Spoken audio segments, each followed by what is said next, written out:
আমি যোৰহাটৰ পৰা শ্ব' কৰি আহিছিলোঁ। তাৰপিছত আহি পেলাই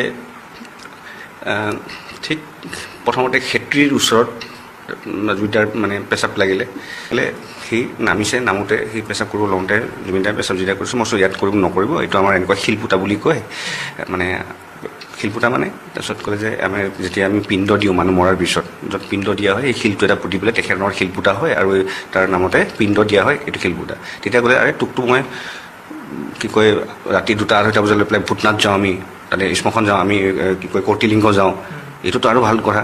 বোলো ঠিক আছে, অপজিট ছাইডত সি পেচাব চেচাব কৰি পেলাই অকণমান দেৰি ইয়াতে জিৰাম অকণমান তাতে জিৰাইছে, সেইখিনিয়ে কথা আচলতে জুবিন। তাৰপিছত মোক ক'লে যে তই ইয়াতেই মাটি ল 100 বিঘা, মানে যিমানখিনি পাৰা, 100 বিঘাই হওক 200 বিঘাই হওক, লৈ পেলাই আমি ফিল্ম চিটি বনাম, তই নাচি নাচি ইমান খাব নালাগে, কাৰণ এটা সময়তো নোৱাৰিবি, বয়স যেতিয়া হ'ব। সেইটো আছিলে সেই কথাটো। এইটো আজিৰ পৰা 12 বছৰ আগত চবেইটো কৈয়ে জানে সেইটো কথা, কিন্তু ফটোটো যে কোনে তুলিছিলে এতিয়াও কোনোবাই মানে নামটো দিছে মই পাহৰিছোঁ বাৰু।